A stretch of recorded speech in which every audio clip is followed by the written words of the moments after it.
I'm joined with Jedediah and Julian again. This is going to be the second part of our commentary on the Paul Vanderklay and Johnathan Pageau conversation. For those of you who were disappointed by the nature of the commentary, this is kind of how Grail Country works. Part of that is just the way my brain works. And a lot of the people that I talk to, I'm a very intuitive thinker, and I make a lot of connections with things quickly. I'm trying to connect things to other things, so I don't necessarily stay to the framework of what we set out to do. So this is going to be a part two of that, and there are some things I wanted to address up front. First of all, I wanted to issue an apology to Johnathan Pageau in as much as he felt that his views were misrepresented or misunderstood. From what I had heard from Pageau, I had never heard him. I will admit that I'd never heard him say anything that explicitly endorsed a kind of Christian nationalism or integralism. He certainly has said a lot of things that implied that. And I saw the line of thought that was going on in the conversation with Paul seemed to reinforce those kinds of inclinations. So these are longstanding concerns that Julian and I have because of our perspectives, with me being a Christian anarchist and Julian being a Hutterite, which is effectively to be a Christian anarchist actually practicing Christian anarchism. And Jedediah is also he's a Jubileist with Christian anarchist sympathies. Yeah, I'm adjacent, but I'll have to explain. I'll explain at some point what those Jubilee views are. But anyway. But Pageau, after we had that conversation, Pageau issued a full-length video on the idea of weaponized compassion, which he's talked about many times before. I think it was just trying to clarify his thinking on that a little bit more. But toward the end of that, he said this. So let me go ahead and share my screen here.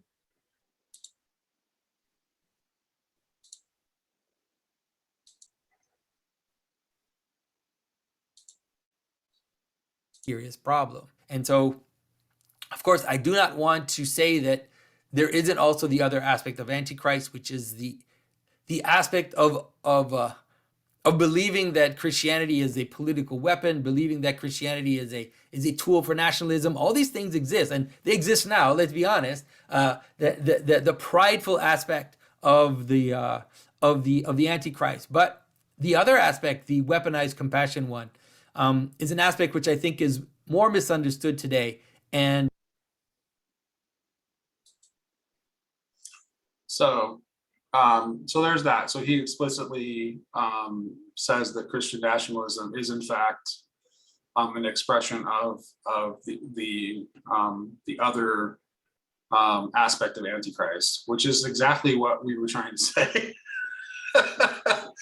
I really and I want to say I really appreciate that he made that clarification, because obviously I am come at things from more of a progressive angle. I'm not unaware of the fact that there's diabolical things going on that wing of the social spectrum, right? And so I have no problem with people pointing that out and saying, hey, this is an issue. Totally, I'm with you on that. I think we all agree with Pageau's Girardian analysis of what's going on the left, 100%. It's not, so that was never what we were critiquing. We were that's not the only thing. I think our point was that's not the only thing to be worried about. Yeah. And I actually, exactly. And so I really applaud. I want to say I applaud Johnathan for just making that that clarification. It's he gets it, man. He gets what's going on. So that to me was like really cool to And at see. the end of that, where he says that the weaponized compassion is less understood, I think, I don't know, I think he meant that to be to Christian circles, but I actually don't agree with that. I actually think that, I think that's, I mean, I mean, apology, but I still have disagreements, you know, it's perfectly healthy and good. And I really do, let me just say this. I want to make it very clear that in case anyone wasn't picking up on this, I really, really respect Johnathan's work and admire what he's doing. I think what he's doing, like his primary thing that he's doing, is essentially he's deconstructing the modern frame. But unlike postmodernism, which does that without leaving you with anything left, you know, so it deconstructs without rebuilding anything. He's trying to deconstruct modernity in such a way that people still have something to stand on, so they're not completely lost when that deconstruction is completed. This is something I'm 100% like, aligned with. Yeah, and that's like what we were talking about in our pre-conversation, is like there's kind of an enchanted deconstruction that he's engaging in on modernity itself, and like, dude, that's awesome. That's wonderful. Right. You know, I'm not like there's, you know, so I think sometimes like in these conversations where you're pointing out areas of disagreement or maybe misunderstanding, it's like, you know, Right. I think misunderstand, if this is where he was standing all along, like, really, that was the bulk of my concern, is that the things that he says sound to my ears like they are adjacent to and potentially encouraging a kind of Christian nationalist, integralist kind of view of things. Now, there's nothing that he said explicitly that leads me to think that. I've never heard him make a political statement that's explicit, really, about what his own politics are. I've heard Paul say that he admitted to him that he was, but he didn't say he was a monarchist. He said he was sympathetic to monarchy. Well, I mean, that's not the same thing as saying you are a monarchist. My son's a monarchist, by the way. I still get along with my kid. So it's not like, it's not, hey, Johnathan, even if you were a monarchist, it's not like I would hate you. And then we couldn't have a conversation. And my son and I have some very interesting conversations where sometimes we have a lot of, you know, agreement, and then we have some strong disagreement sometimes too. My son's 21 and like very much thinks for himself and has some great ideas and some ideas that we clash over.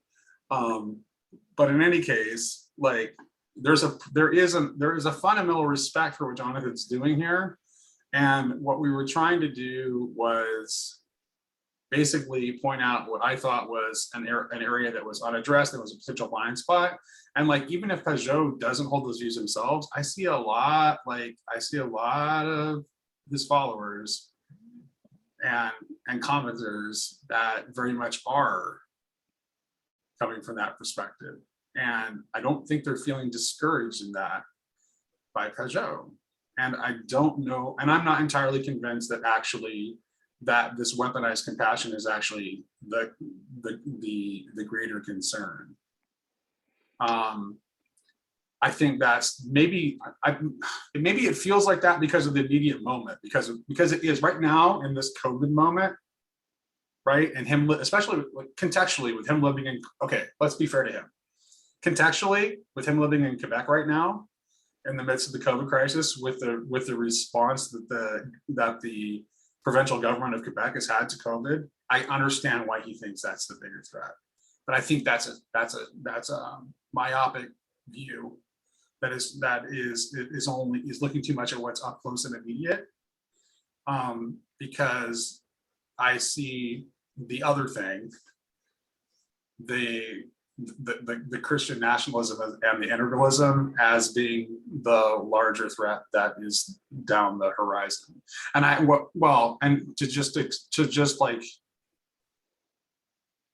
to extend his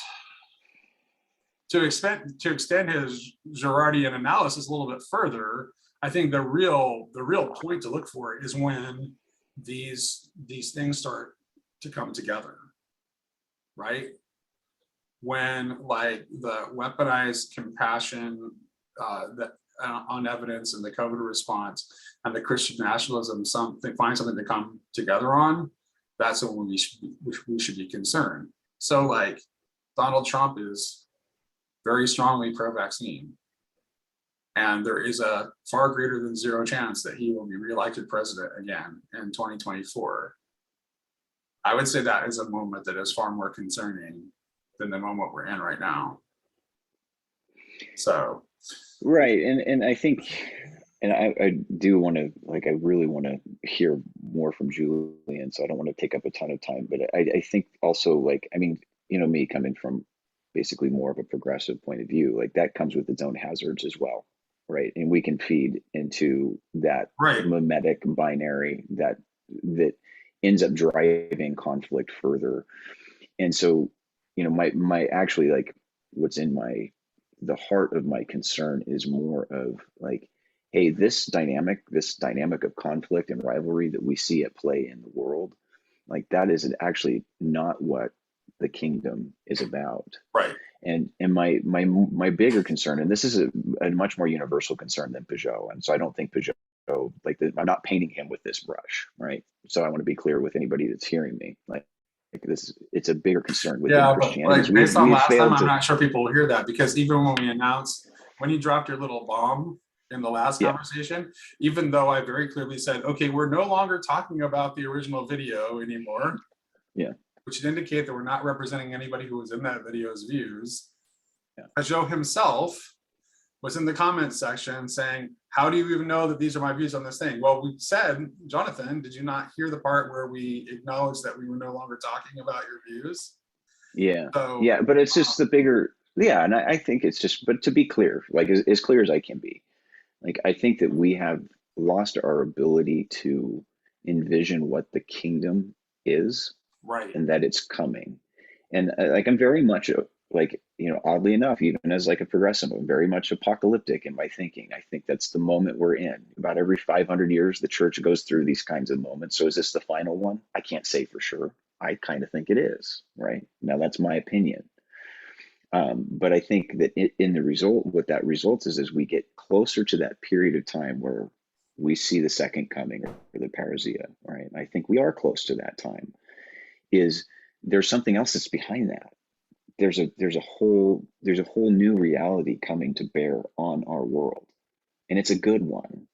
And that's not a place where mimetic rivalry is playing itself out. So as much as we engage in it, and I engage in it too, so I'm not saying don't, Right, you know, you engage can't the not, issues of and the I day. will, like, But it's like this is the part where I will confess that, like, there's probably, like, in my having negative reactions to Pageau sometimes, there's probably a degree of that going there, because like if you look at what I'm doing on Grail Country and you look at what Pageau's doing, like there's a certain degree of similarity there. Yeah. So it's not like, but it's just to me, it's like, okay, cool, we can have these discussions and that's really awesome, but how are we casting forth a vision of what the kingdom is? Right. And I think like that's something we all break down in, and in these conversations can devolve into, it's like, well, yeah, we're kind of arguing the way that the world should be, but this is also a passing reality, you know, and we're called to something that is much more permanent and stable and firm, and to embody that. And that's not something that I don't think Johnathan is doing, by the way, but it's just, you know, when we talk about these issues, the tendency is to just see the kind of the things that are right in front of our face, and not the thing that's so actually that was the the other, reality that's well, that's good, that's the other part of my concern too. And it's like, and I think I know Johnathan, like I've heard Johnathan reference a little, so I know he's read some a little, but it's sort of like I think that, like, to a certain extent here, we're feeding the propaganda machine fodder by, when we're talking about things like in that way,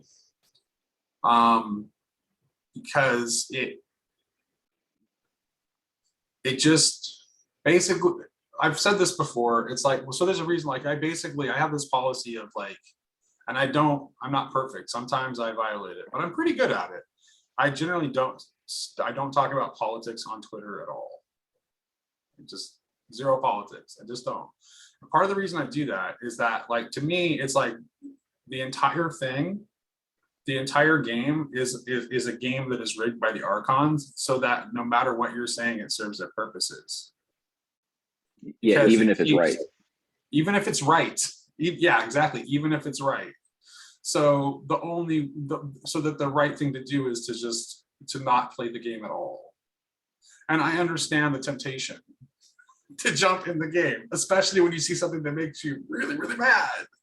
And it's like, I get it. I totally understand. But I mean, Jesus said, resist not evil. And I think that in a lot of ways, when we play into those rivalrous games, there's no way of not just having it turn to evil, no matter what our intention was. Because it feeds a system that is itself evil. Well, if you don't mind, like I have a question for Julian related to that. Go for it. Right. So Julian, the as I understand it, like your Hutterite tradition, like one of the key components of that is nonviolence. Like why? And this is we're kind of already ranging a little bit further away from any critique, but I'm interested in what like your perspective is like, why is nonviolence an important Christian position to take? And by the way, Johnathan, no, we don't think you advocate violence. By the way, No, he's so very I just clear want to on know. that. That's Yeah. one thing he's very clear on. Good for him. I want to hear what Julian has to say, because I think. Although I still don't he probably understand has what he some really means when he says interesting. bad kenosis. There's no Let such me- thing, Jonathan. Let me try to back up a bit and talk about my relationship to this whole conversation, because I think a lot of my critiques, like we mentioned in the pre-conversation, do kind of come from my specific confessional background and sort of background as a Hutterite and all of that. And I think that kind of influences my thinking more than I'm aware of a lot of the time. It's just growing up and having kind of ideas of nonviolence and a sort of a kind of non-participation in the state and the government kind of built into you that kind of influences your thinking. But I think, so a bit of background on the Hutterites, they're sort of developed in the 16th century, sort of out of the radical wing of the Reformation.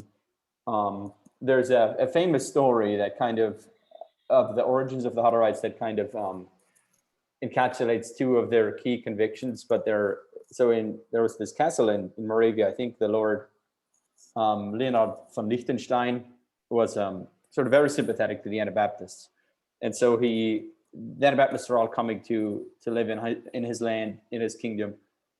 And at some point, King Ferdinand was sort of noticing that all of the Anabaptists were sort of gathering at this one spot, and it was like, this is bad. We can't have so many Anabaptists here in this guy's land. We should go, get rid of those guys. And so he sort of tells Liechtenstein to get rid of all of the Anabaptists, and he refuses and tells the Anabaptists to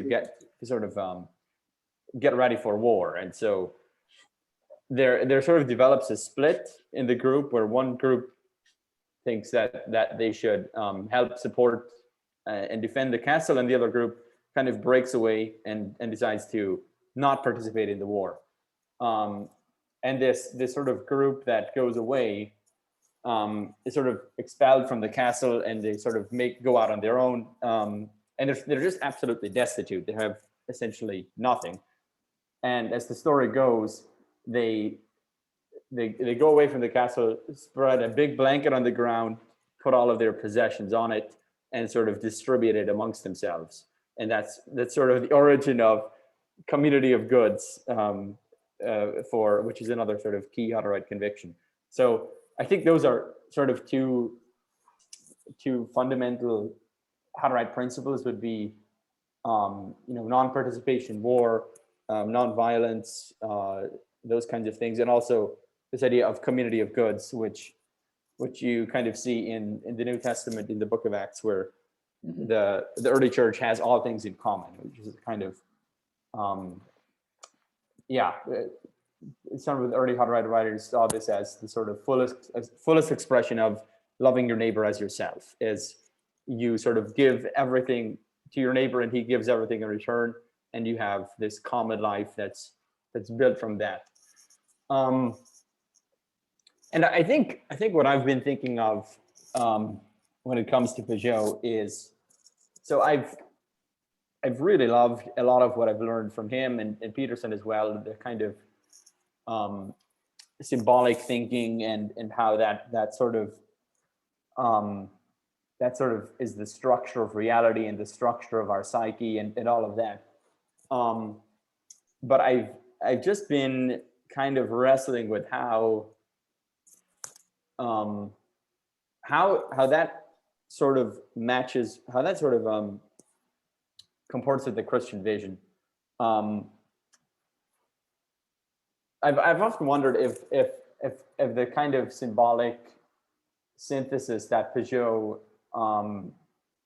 champions would only be possible in a kind of post-Constantinian world, where you kind of want to have this sort of Christian society and sort of have it all hang together. And I think one of my biggest critiques of Pageau would be that in his vision, Christianity turns into a kind of unifying mythology for society, which sort of gives society a kind of sort of maps society onto the cosmic structure, and Christianity becomes this kind of cosmic glue that holds society together. And as I just think that the whole vision of Jesus, of repent and believe in the kingdom of God is at hand, I just don't think that really works with a kind of glue that holds society together. I think I'm not expressing myself very well, but I think that the kingdom of God is always something that that sort of comes underneath any existing structure of power. It's a kind, I see it as a kind of network of relationships that just comes underneath and sort of subverts the existing structure. And so I just can't help but see. Do you think Pageau would disagree with that though, Julian? I don't know. I mean, I think he sees Christianity as a mythological cosmic structure that holds society together, or something like that. Yeah, and I wonder, Julian, like, so if you don't mind if I ask a little bit, like drill in on that a little bit. Like, I think that, do you think that some of that is just like legacy Christendom thinking, in a sense that is still within, like, so just to be clear, like, I don't think that the kingdom and Christendom are the same thing, right? And I think sometimes, like, and through no fault of anyone, like, it's just, that's kind of the default view of a lot of Christians, is like, well, if we want the kingdom, it's going to look kind of like this thing, this ideal thing from the past. Yeah. And Christendom did some really amazing things. Like, I'm not anti-Christendom, but let's be realistic. It was also very brutal. It was very violent. But here's the thing though, how is Christendom, as it came to be historically, not a repeat of the same mistake that Judaism made in the way it was looking for the Messiah, but in a Christian. In a sense, yeah. I mean, it's like a kind of one of the repetition of supreme the same exact mistake. It's one of the supreme ironies of I think, just the human condition is like Jesus came and gave us some pretty clear indications of what the kingdom is and what the kingdom's like. The kingdom of the heavens is like ... You know, so many of his parables are prefaced with that. And they're telling us what the kind of the moral, ethical, spiritual vision of what animates that. Right. But what I feel like we did with Christendom is it was kind of like we wanted that, but we wanted to enforce it. We wanted to make it a norm. We wanted to make it the social cohesion, as opposed to something that realistically was always going to be a tension with whatever the political situation. Oh, you mean like an extreme example of that would be Charlemagne's, you know, I mean, I know this is the Western Church and not the Eastern Church, Johnathan, but I think this whole our emperor good, your emperor bad game is that Orthodoxy tries to play it's absolutely it makes no sense. Well, let me give a comment about this. I was listening to, but you know, the slaughter of the Saxons is a perfect example of that. So,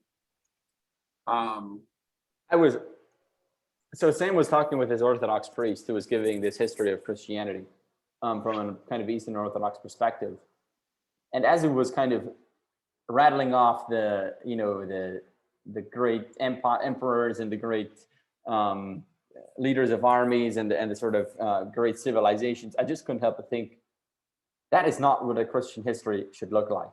So this is the remaining question I have, right? Would look like. This is the question I have. So in light of what we started this with, I issued an apology to Pageau because he clearly says that he doesn't represent that kind of Christian nationalism. So what is the point of talking about how great the Byzantine system was if that's not what you're like? Why are you talking about that?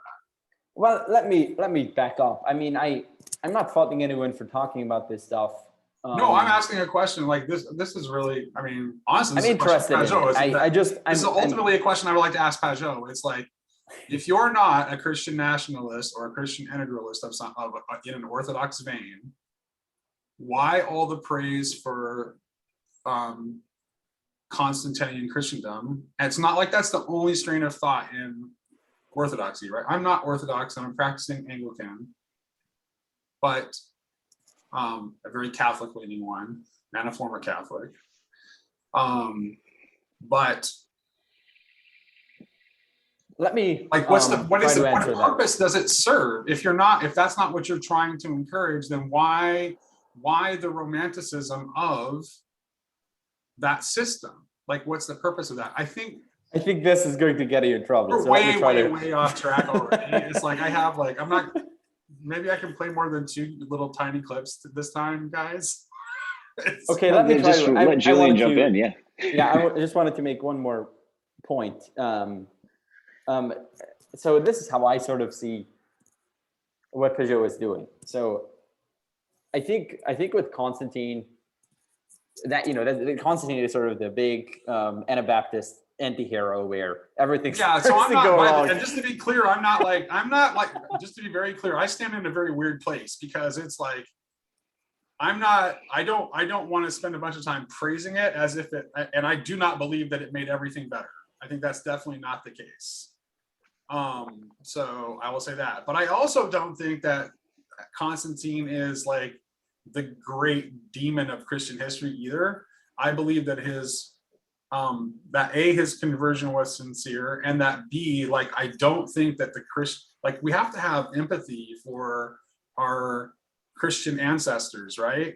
Yeah. Like, what else would they have done? Like, they've been living under persecution for so long, and how could that not look to them like the hand of God in history, like bringing the emperor, the very emperor, to their side? Like, would we have done anything other than what they did?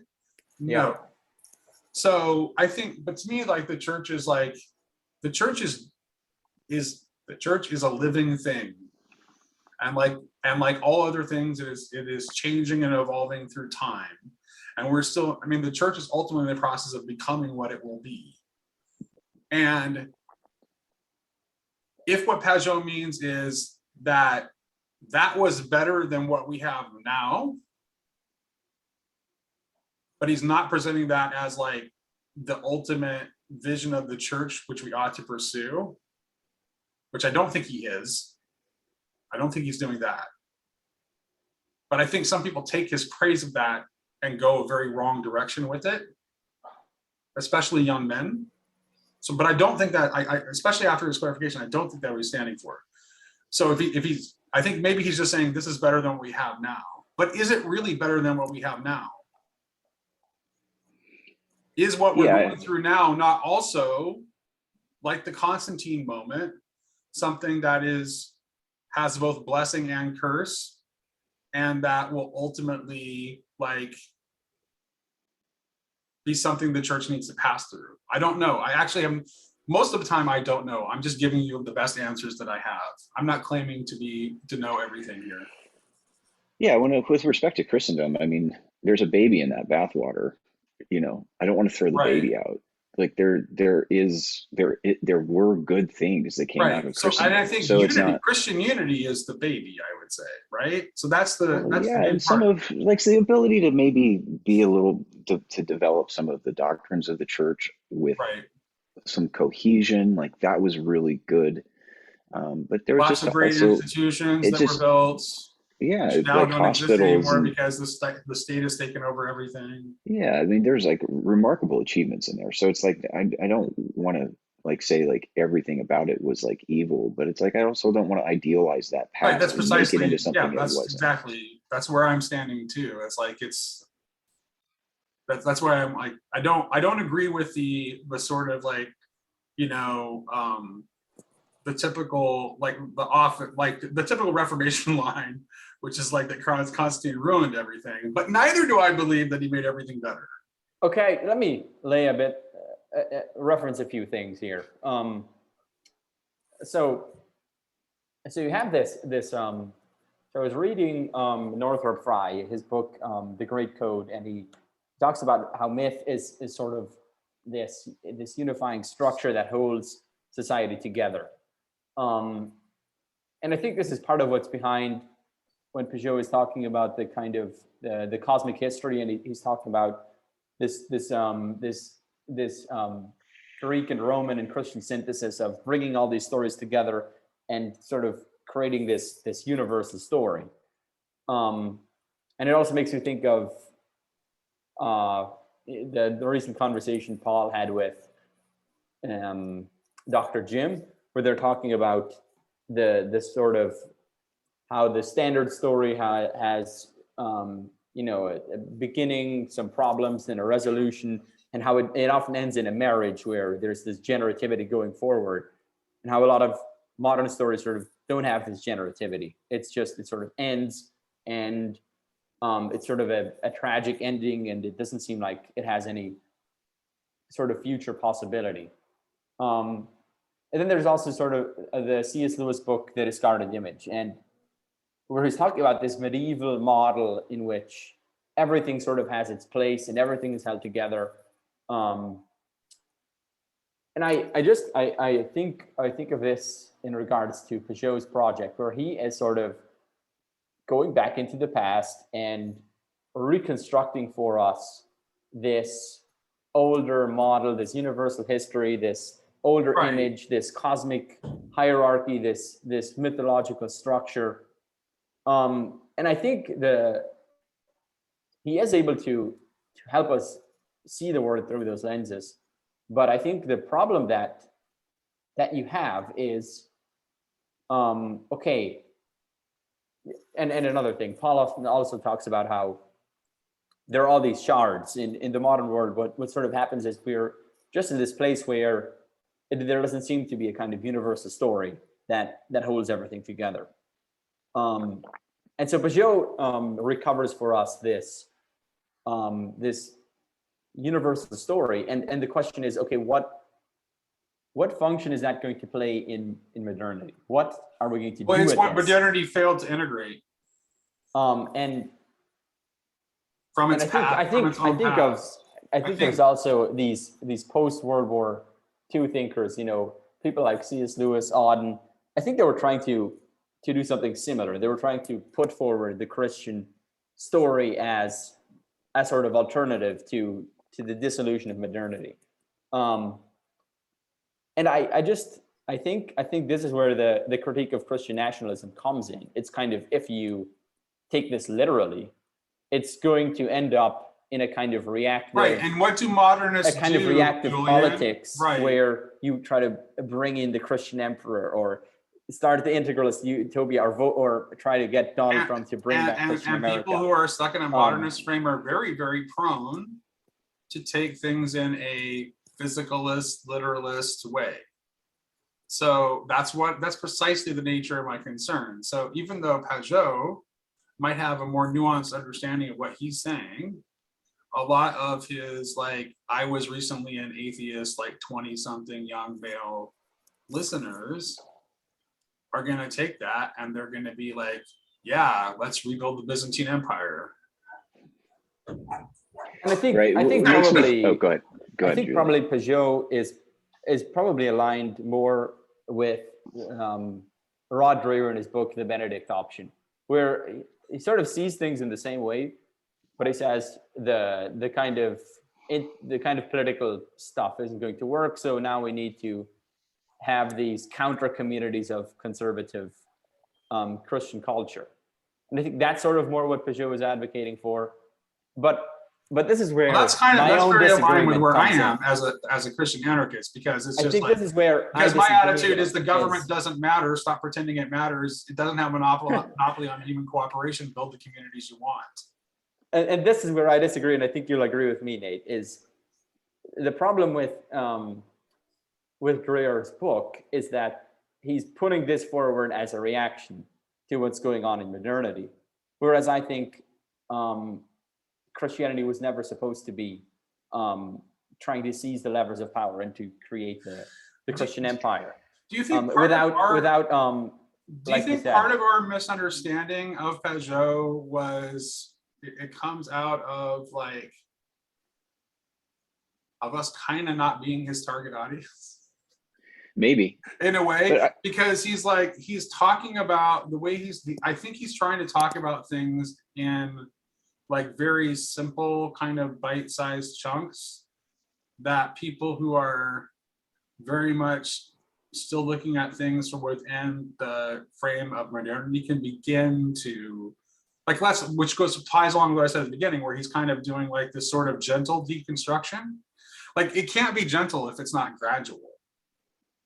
Which is why I critique, like in our last video, I also threw shade at God's dog. And it's like, I've been thinking about that a lot. Actually, I kept, like, I have a very hyper-vigilant conscience. So it's like, and I really hate the idea that I hurt people. So it's like, I kept seeing Pageau's face when I was praying my rosary.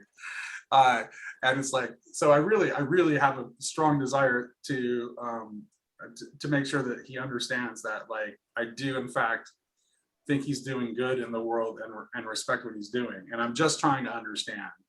So what I'm wondering if what's actually going on with God's dog is, like, even though I find the aesthetics of God's dog, like, off-putting and unappealing to me, right? And that, like, maybe it's not, like, a kind of, maybe, and I won't know until I actually read it, right? Because all I've seen is the art. So now I'm gonna have to actually, like, well, I'm sure I'll be able to get a copy at some point. So I think in order to properly judge it, I think I'd have to actually read it. So judging it just based on my reaction to the aesthetics was inappropriate for me to do, because it could actually end up being a kind of subversion where it has an aesthetic that appeals to, say, the kind of person that I was talking about earlier, that, like, might be his intended audience, that will draw them in. But then once they actually are in, and there's a chance that the actual contents could subvert what the initial impulse was that attracted the person to it in the first place. Do you understand what I'm saying? So I should reserve judgment about it until I've actually seen what its content is. Yeah. Well, so here's a thought, and I don't know exactly 100% how this connects, but it's just, as Julian was talking, as you were both talking, like, one of the things that I think we haven't really grappled with seriously enough is, like, that modernity's critique on Christianity and Christendom is a profoundly Christian critique. Well, yeah. And so in my thought, like, I mean, have you both read Samuel Beckett's play Waiting for Godot? Mhm. Okay. And I've So in seen it Waiting for performed. Godot, like you have these two characters, Vladimir and Estragon, and it's kind of this absurdist play in post World War II France, and they're waiting for this figure Godot, who basically never shows up, right? And it's just this devastating, tragic, despairing, but sometimes rather beautiful play that Beckett's written, like very important. And we have to remember that like these things are arising out of like post World War II in a ostensibly Christian society had just descended into apocalyptic violence, Mhm. an untold slaughter on the European continent, like more than we have ever seen before.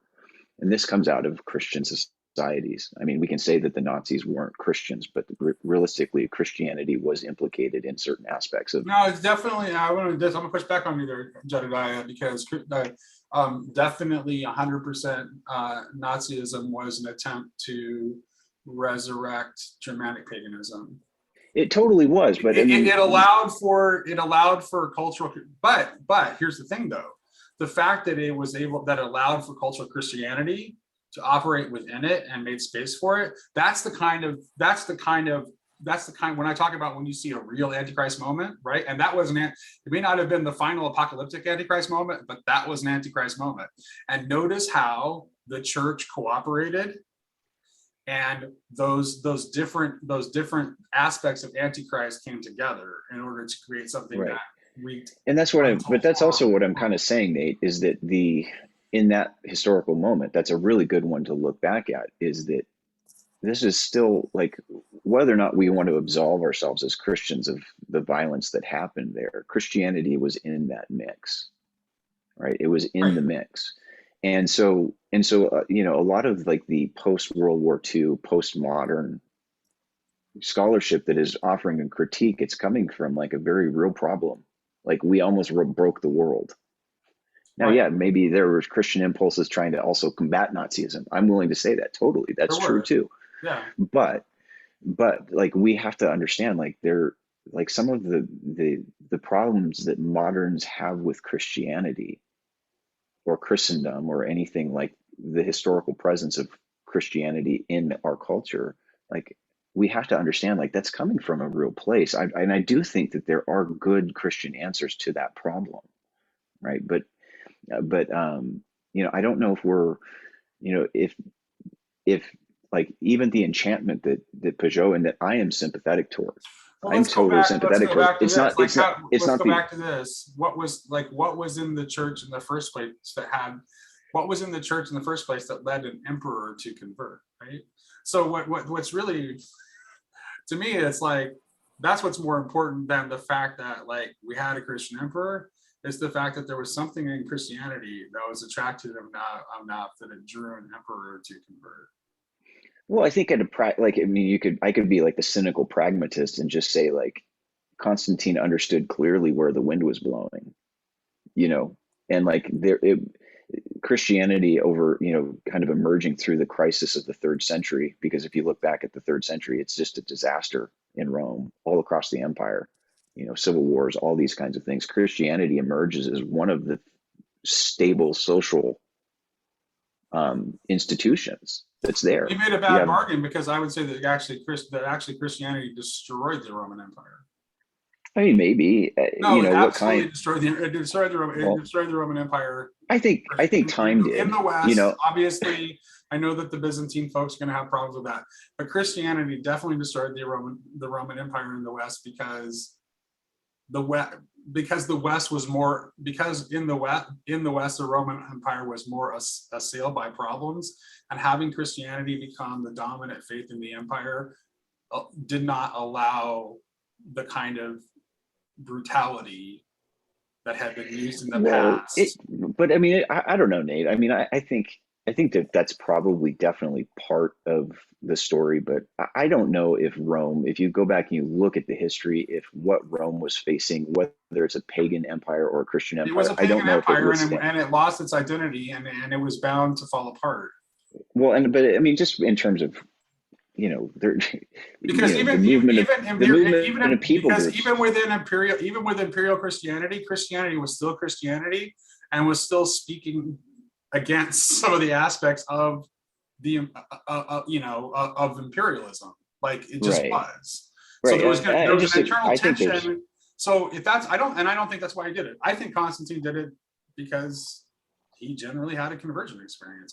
Sure, and he did. I mean, historically speaking, he did. But I'm saying, like how much Christianity figures into whenever you have a collapse of a dynamic and complex system, there's always complex reasons why that. But before we get too much into the decline and fall of the Roman Empire, which is way off topic. I would not bother to playing any one more clip today. and try to get this ship like somewhat on course again. Let's not play any clips. Before, or not. It's like, I don't know. It's like, maybe I should just, so that Grim doesn't get mad at me, maybe I should just entitle every video like, we talk about whatever we want to talk about. Welcome to the Grill Country. I don't think we should bother playing any clips. I mean, what was that? I said, let's not bother playing any clips. We can just keep on talking. In general I do. There's actually something that Pageau said in that conversation that I do actually want to like reinforce a little bit, like something that I'm actually like aligned with him on.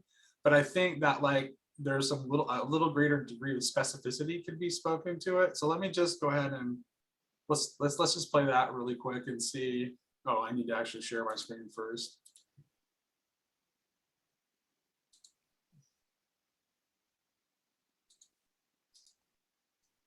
All right, here we go. And people were asking him like, comment on this, talk about this.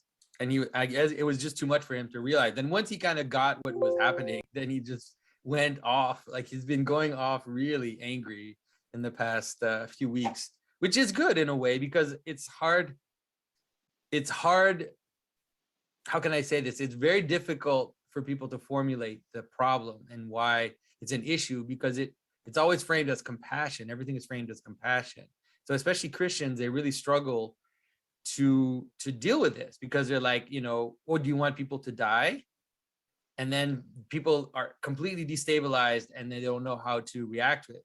But meanwhile, like now now the churches are shut down, but when they open again, you'll need a passport to go to church. Because that's what happened. That's what happened just before Christmas. Wow. Just before Christmas, a week before Christmas, they said you need a passport, a digital vaccine passport to go to church. Really? Yeah. And the state is doing this. That's right. This is a state enforced thing. And if someone denounces you or if an inspector comes, then who knows? Like they'll shut you down, they'll fine you. We're not even sure what the consequences are. It is very interesting how safetyism became a god in Western Christianity. And I tend to see the two sides, here in the United States, because we have these two political parties that sort of polarizes a lot of things, because any chance one party wants to get a leg up on the other, find an issue, hit them with it, and that just tends to polarize everything. But I think what we tend to see then is the manifestations of different emphases within Christianity, often taken to heretical lengths. Yeah, it's I think it's a good way to understand it. And so there's obviously the idea of compassion and caring for others is definitely the Christian value. But there's a manner in which it also can be weaponized. And we have to be attentive to that because it's actually there in scripture. Like in the story of Judas and the sinful woman, that's exactly what's going on. Is that Judas is trying to weaponize compassion to his own power in order to acquire power for himself. So, the first of all, did you guys have any comments on that section. Julian, what about you first, man? If you got comments. I know he does. Um, And they're totally different from my comments, which are actually to like reinforce what Pageau says about life. Because I do think that what's part of what's going on here is an idolatry of life. And I have a couple of clips of Ivan Illich that I would like to play that respond to that. So I will actually allow my response to come through Ivan Illich, and I'll let you guys talk first before I play those Illich clips. yeah, I think this is a fairly good section. I think I pretty much agreed with the critique there, where this kind of valorization of life in the abstract, what Paul calls safetyism, I think is big here. Yeah, the kind of COVID passports to get into churches, that is kind of creepy. Yeah, I mean, maybe the disagreement is whether or not this is a kind of sort of what is the best word for this? A sort of inevitable trajectory that's just going to continue, and it's sort of unstoppable, and this is just the way the world is going. I think I see the same problematic things he does. You can also see why I just hold on to the hope that the post-COVID world is still coming. And, yeah, we're still waiting it. So you think you can see contextually why Pageau is like more concerned about this idea of weaponized compassion, because like he lives in a place where like the church has acquiesced to a demand for the government by the government that there be vaccine passports for church attendance. And let me just say, that's a civil disobedience line. Like no one should. I'm sorry, I'm a Christian anarchist, and Jesus does all kinds of acts of civil disobedience. You know, all those acts of healings on the Sabbath, folks, those are civil disobedience. If you understand the way ancient culture actually works, 100% civil disobedience, as was the cleansing of the temple, civil disobedience. But and I think some of it too, and I mean, this is coming from a guy like, look, I've been vaccinated. I think it's a good part of an overall solution. But obviously, like, I'm also very concerned about some of the things that Johnathan is concerned about as well. I mean, I live in this wonderful country called California. Like it's right, yeah, exactly. So this is why I wanted to get to that. So it's a little bit different. It's a little different here. I mean, in some ways, not so much, but like I get what he's saying. Like that's a hard situation, you know, for Canadian Christians to have to grapple with, and I don't envy them, you know, because I do understand the kind of like that level of state control really over your bodily autonomy. Like I have a problem with that too, you know, and that's even coming from somebody who, like, typically speaking, if you ask me what I think about some of the like vaccination issues, I'm not as concerned about it as maybe people who are anti-vax. However, I am concerned that we're using some of these measures, these COVID measures, as a way to evacuate freedoms that I think are good freedoms, you know, and so, you know, how to address those issues meaningfully. Like it doesn't do me much good to tell Canadians what they should do, you know, but at the same time, like, I'm really sympathetic. No, I'll tell them, don't obey. Don't obey. Yeah. That's a line too far. Well, and I'm not, you know, like whether somebody gets a vaccination or not, I feel like that is a personal decision that like, to me, I honor the fact that that's a decision that each person has to make on their own, you know. And right, but I'm saying, even if you are vaccinated, refuse to show the papers. Yeah, I mean, and in solidarity, like, I can definitely see the value in that. And again, but like, to me, I'm not even going to draw a line there as far as like where people need to land on the issue, because like I share some of your other concerns, Nate, is like, I've made it a point personally, like I'm perfectly fine with a wide range of opinions and positions on the COVID issue, because it's like, At the end of the day, these are real people. No, I it's not try gonna to be, take right, exactly. It's not gonna be my you know, litmus test as to whether you're a good or yeah, bad person, yeah. So or you whether know, I'm gonna and talk to you even or not. the people who are, you know, like pro-vax, and it's coming out of a real concern that this is, you know, this is a deadly virus, and they're trying to protect themselves. But obviously, like, we are all so propagandized on this issue. It's like, and I don't have the expertise to know what the right answer is. So I try to sift through the information the best I can and make a decision Which that's is why good I for brought up myself. in our But last conversation, I brought the up, Canadian government appears is taking that away from correct, a whole range of their own population. That which to me is seems draconian even wild. by the standards that we have, that we've seen, and both of us live in very blue West Coast states, Yeah. have like among the more restrictive COVID measures in the United States. Even by our standards, that is like, Washington and California have never gone anywhere near anything of that level.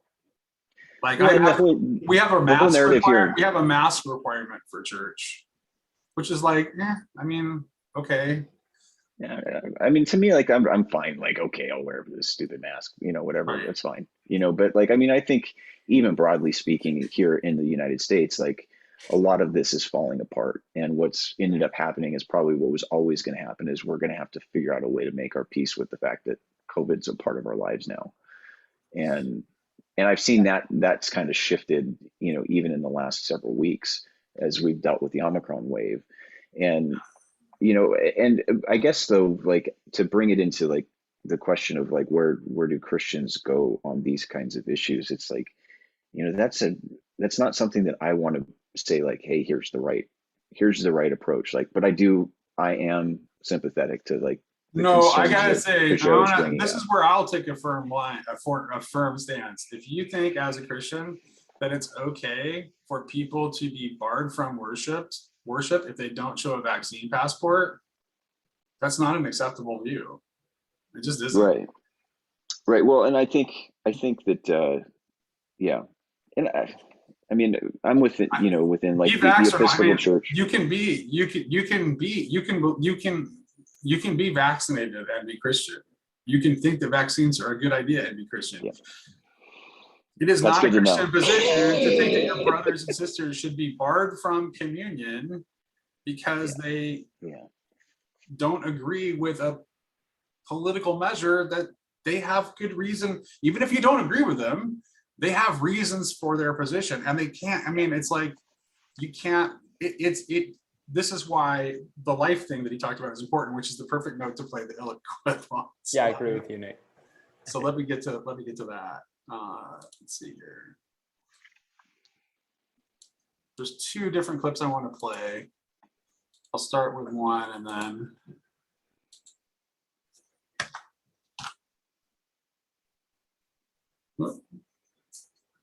actually I'll go ahead and share screen and then I'll just enter.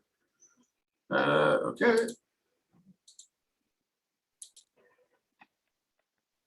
All right.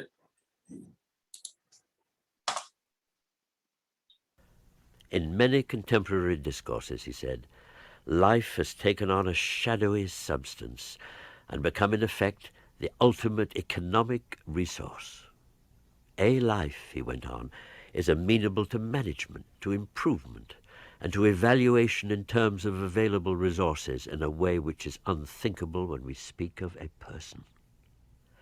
Life, in this substantive sense, he told the Lutherans, is the most powerful idol that the Church has had to face in the course of its history. Challenging cherished prejudices is something that Ivan Illich has done through a brilliant and iconoclastic career. So that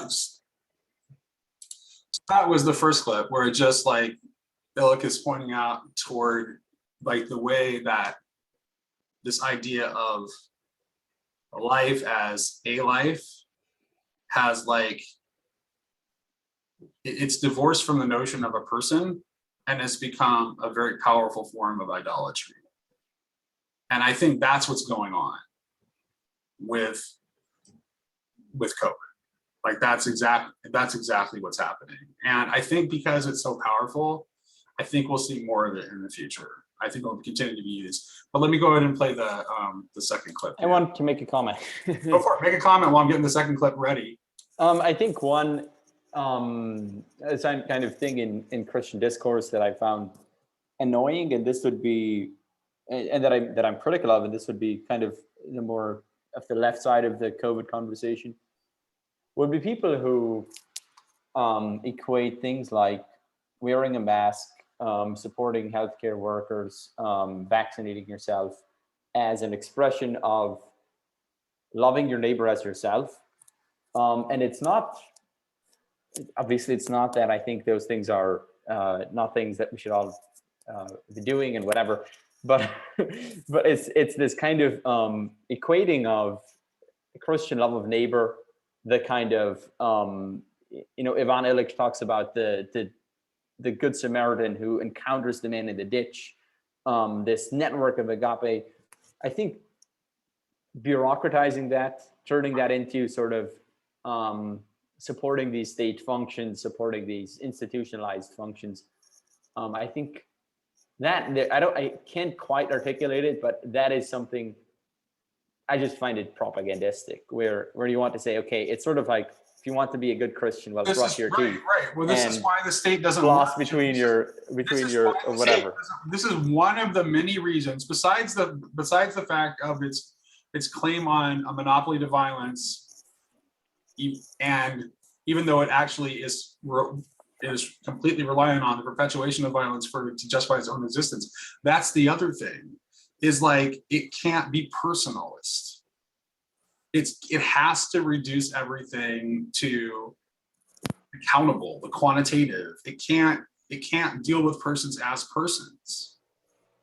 So that's why this is why we ought not to be looking to the structures of the state. And the state now, let me be clear, when I talk about the state in the 21st century here, the state is now includes like the global economic superstructures, which are really like, and they always have been. I mean, the Chesterton's Hudge and Gudge, right? I mean, it's like they only appear to be separate. Like they've like for most of like the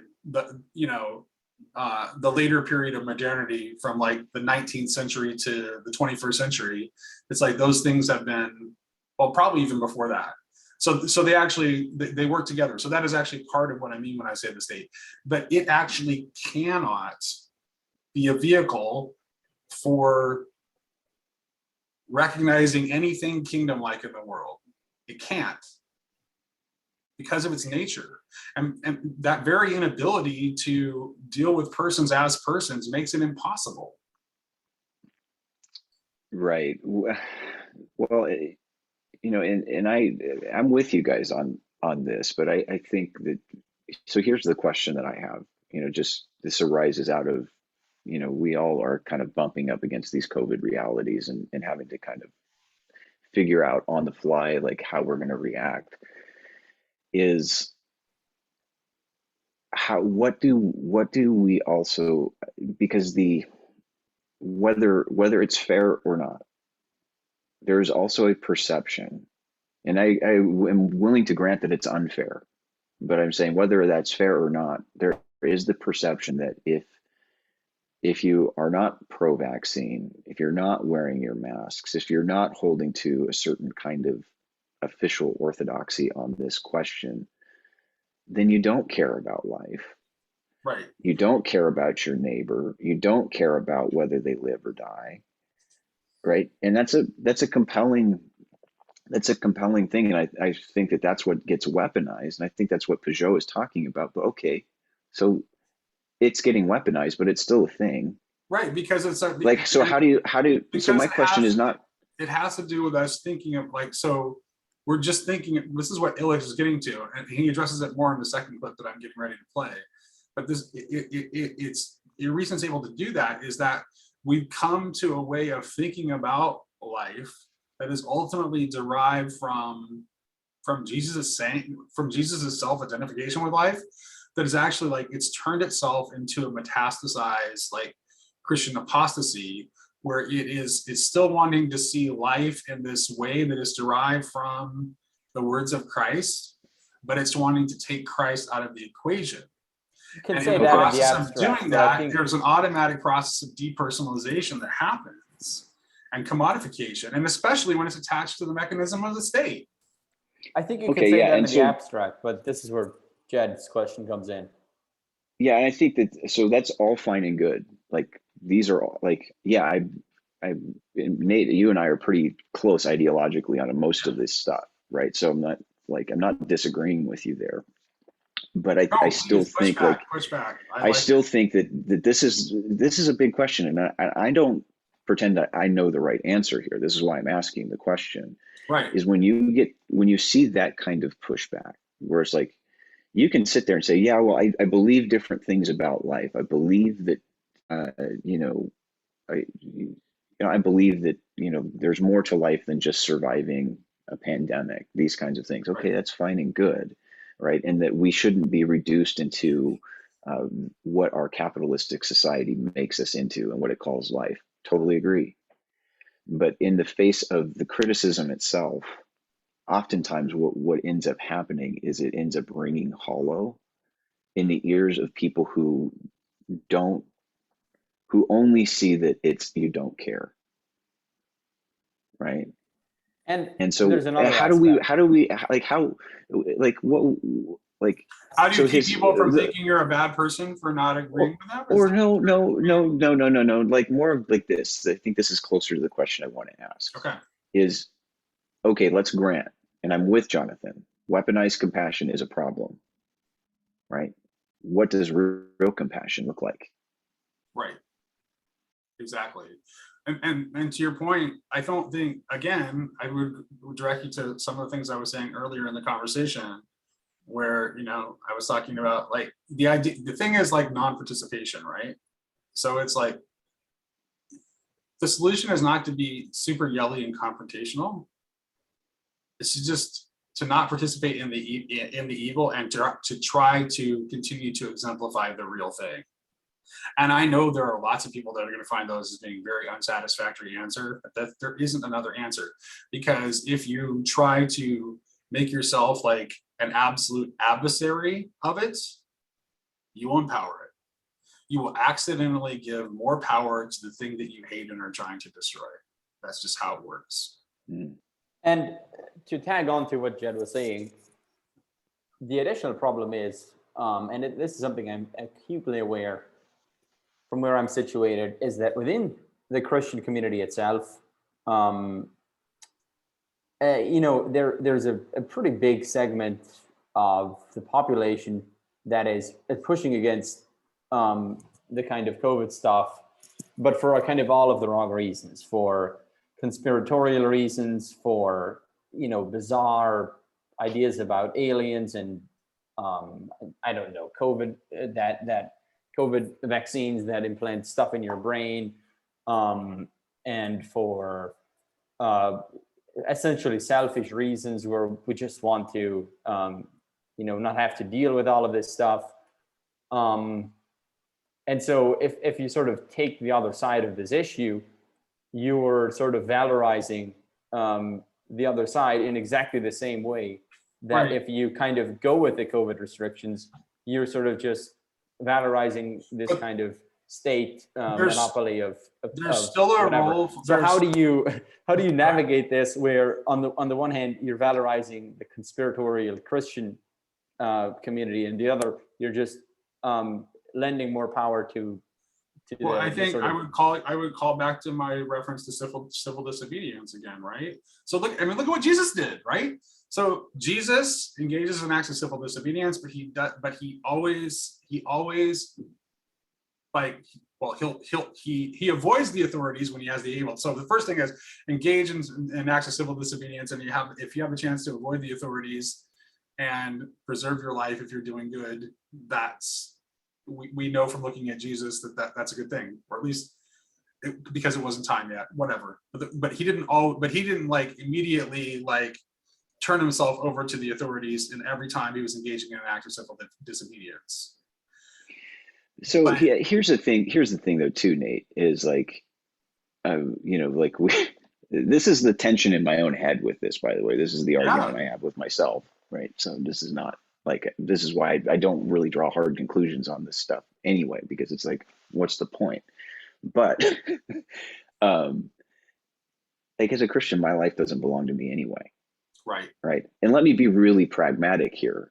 Like, so I have deep respect for the anti-vaxxers that are, because like it's a health issue. They're living healthy lifestyles. They're really, organic, tied to the earth, kind of like the traditional anti-vaxxers. I totally get it. I get why they would reject it. But for me, like, let's just be honest, like, my engine runs on fast food and nicotine. Like, I don't care what you pump into my body. No, I'm not criticizing. You know what anyone. I mean? I'm not criticizing like, anyone for choosing to get a vaccine. Let me be right. clear about that. No. What I'm saying though is and I'm within also, that, Jed, I'm also not criticizing anyone for whatever narrative that they've been propaganda. Right. But the bigger issue though to me is like, okay, like, but my life doesn't belong to me, right? So like, what, like, there is a duty and an obligation, regardless of what the noise and the rhetoric is around this issue.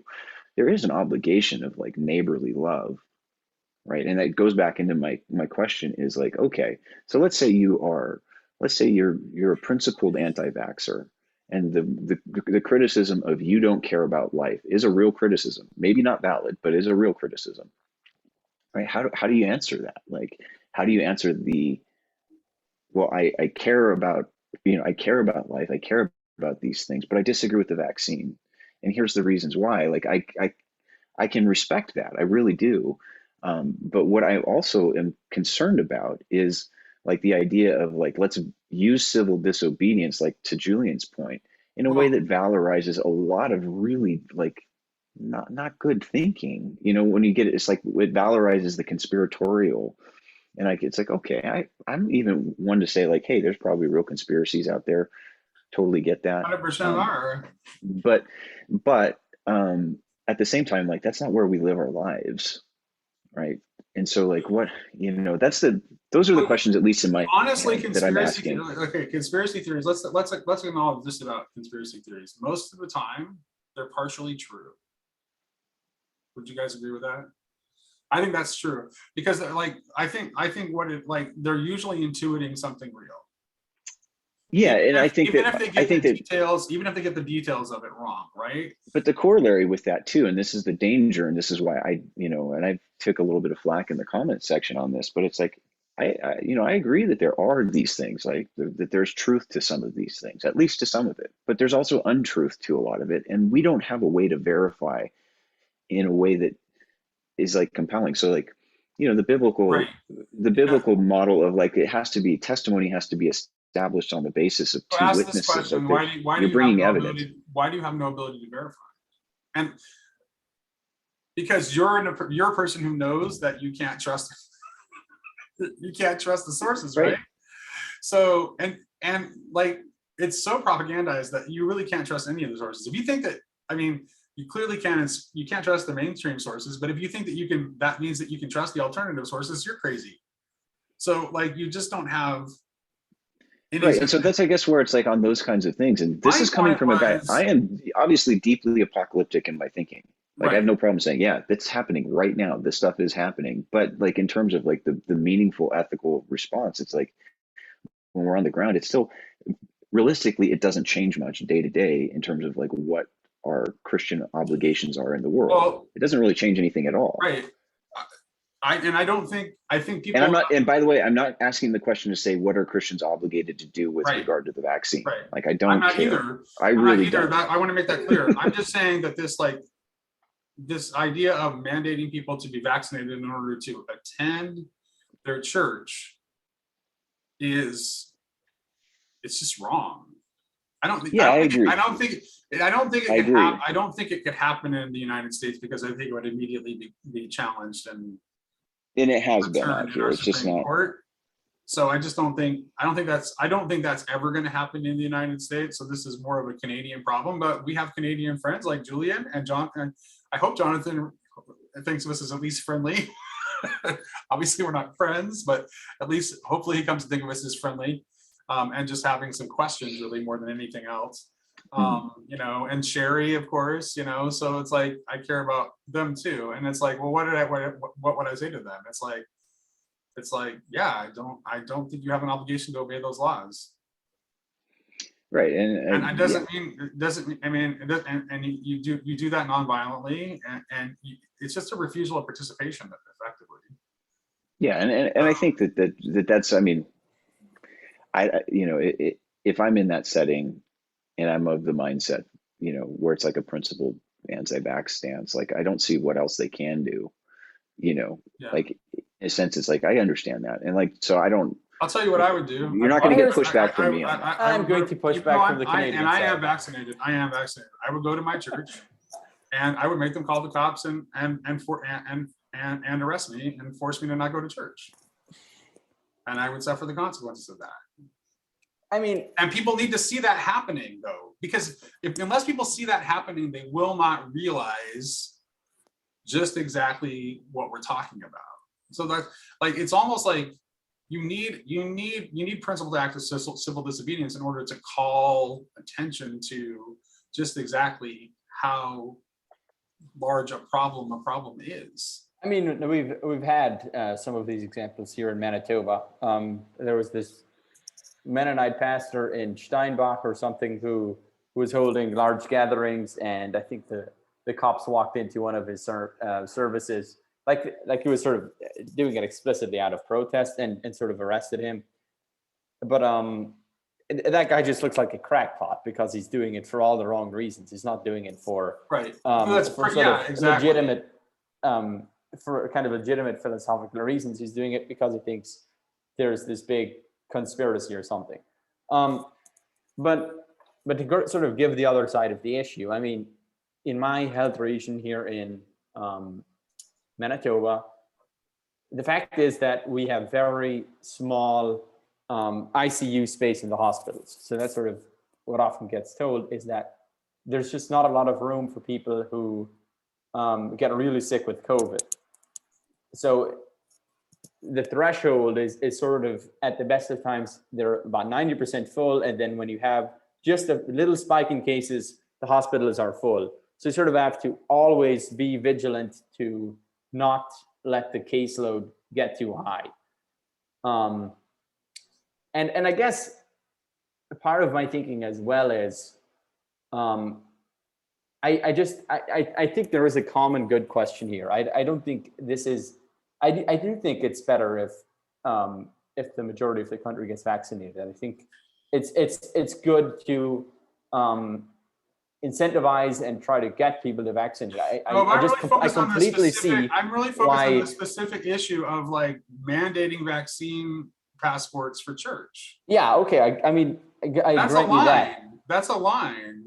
I'm just saying the general sort of push to get people vaccinated. I completely get it. I completely see the reason behind it, but it does have these extreme manifestations, getting people. I'm a little skeptical about whether the boosters have any utility, but people should get vaccinated. I am vaccinated. Well, and I was vaccinated, and I was vaccinated before it was, I was vaccinated voluntarily before it was mandated. My employer ended up, I work for the state of Washington in public disclosure, and my employer ended up mandating vaccines for all state employees. And I had a really tough time with that. And unfortunately, that wasn't a line. It wasn't barring me from worshiping God. And this is where I think Johnathan is right in his insistence that worship is the highest thing, right? So I complied by showing my vaccination information, but I don't go out to eat anymore or go to any events that require me to show that again for anything else. I did it that one time so that I could keep my job, and I won't do it again.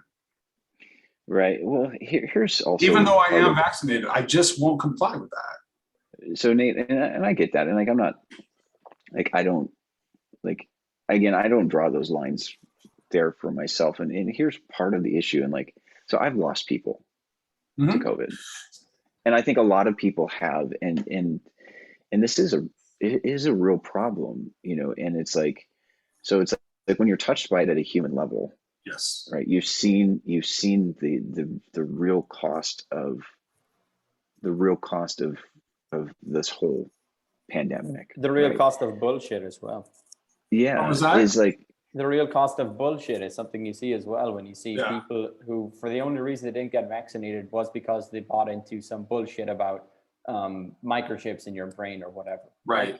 Right. That's just wasted human life. Well, to right. use So the- it's like, and I think that, like, look, I'm I perfectly want willing to get back concede, to and I this believe. life thing, Julian, because I want Hold to on. challenge you on that, thinking about life like that. yeah, fair Hold on, enough. though. I So I want to noticed get it the as second I was part saying. of the Illich Let, thing. let me jump in real quick though here, Yeah. because I think that this is like, just broadly speaking, like, as much as we vaunt modern medicine, like it's got all the answers, like I think that we're barely moving beyond the stage of leeches and bloodletting Right. with modern medicine. But here's Right. the, So here's like the, these I just want to address these it. Okay, go ahead. these Sorry. overarching concerns that like it's going to solve everything, like I don't think that it's going to. I don't think that even if we had perfect rollout on all the vaccines and you had a global population that's totally vaccinated, we still have the problem. We still have the pandemic to deal with. And we look at that in countries that are, you know, highly vaccinated are still having problems with outbreaks. Right. And there's But plenty of disinformation. I mean, Julian, I understand with you with like the disinformation. There is crazy disinformation coming from alternative media. I will fully acknowledge of that. But there has also been some pretty like genuine and grounded pushback that has been suppressed, and there's been plenty of disinformation coming from governments. right, and as well. so it's coming at us from Yeah. every angle. Like the Exactly. disinformation problem In a is sea of disinformation. is an omnidirectional phenomenon, right? Which And- makes it very hard to make decisions. But But Jed, like, what you said is you know, important because it points back toward like why we need to have compassion and understanding for people who have different views on this. yeah, and I agree with that. Because But it's like so a the lot question of where of people stand is informed by how have they been touched by this. Like if you lost a close loved one because of the virus, there's no way that's not going to inform your views on what the government policy should be in order to deal with it. There's no way. Yeah. And like, how could Yeah. anybody expect otherwise? And how can Right, it so not even- have compassion for that? yeah, so even like, and so that's where it's like, okay, weaponized compassion, problematic, agree, but compassion is still something we're supposed to have. Right. Right. And what is like, so for me, like, I can just say for me, Let's it's like, bring I it- just try to navigate and walk on that tightrope as best as I can. I don't know if I get the issues right, but I'm also don't want to be dogmatic and insisting like, hey, this is like, I'm not an epidemiologist. I've got enough background in statistics to know I don't know statistics very well. But, like these kinds of like statistical analysis, like this is a brand new disease. So it's going to take years for us to really understand the data. Well, let's bring Illich back and all into that this kind of really stuff. quick on the compassion issue, because since Julian brought up Illich's reading of the Good Samaritan, that's the perfect example of true compassion, which is by its very nature not weaponizable, because it is completely spontaneous and personal in nature. Like it's not a compassion that someone is trying to generate, right? That's not compassion. So but propagandized, weaponized compassion is by definition not compassion. Yeah. So let's get to the second Illich really quick here, and then we can probably wrap up after that.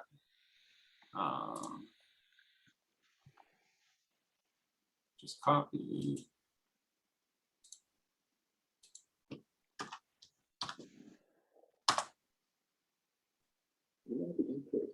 Okay. All right. Going to share screen here.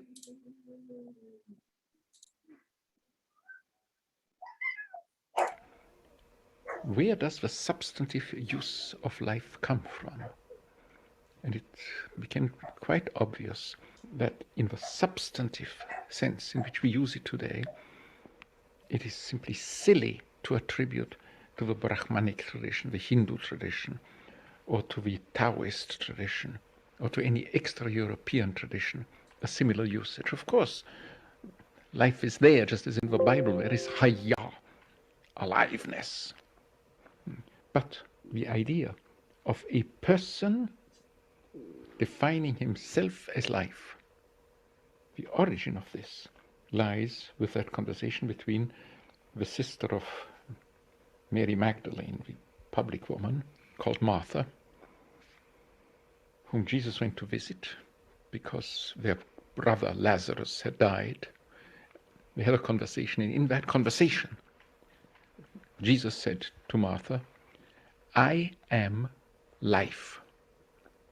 And from that moment on, in Western history, in Western languages, life in the singular, a life, life tout court, which we can have or not have, refers to a relationship with Jesus. For much more than a millennium, it was quite clear that people can be among the living and be dead, and other people can be dead and have life. This is not simply a religious statement. This is a Christian message which became part of everyday, ordinary assumptions. If therefore today we use the term life for a zygote, a fertilized egg, we abuse the word for the incarnate God.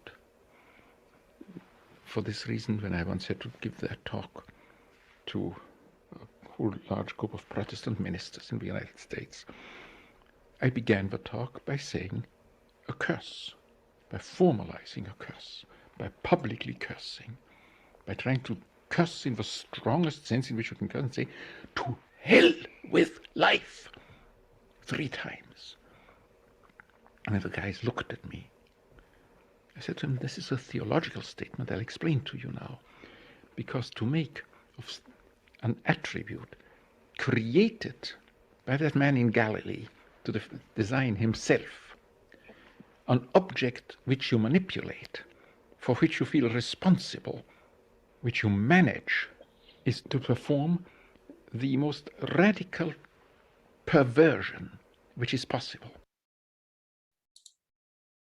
So,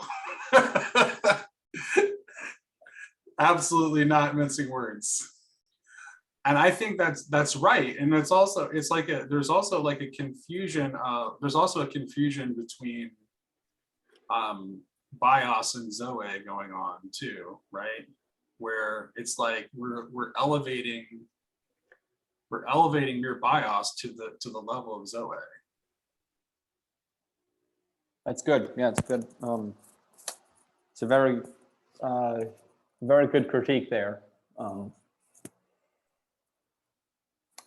But yeah,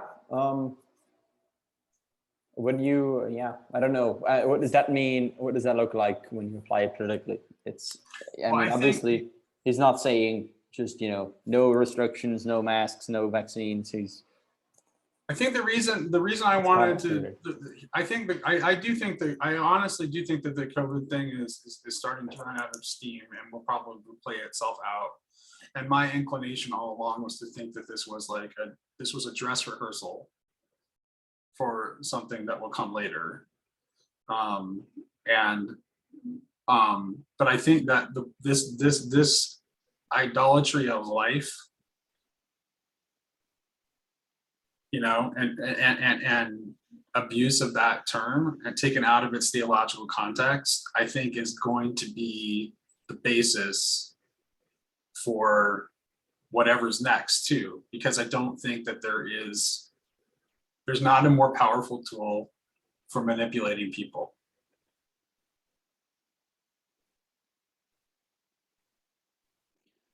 So yeah, and trying to commodify the sacred. Okay, I got to jump off, guys. Commodify and systematize. Yeah, thanks, Julian. Thanks for joining us.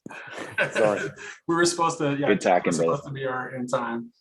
Yeah, and to all of you guys in the comments, enjoy taking this to pieces as well. So, thanks for joining us, Julian.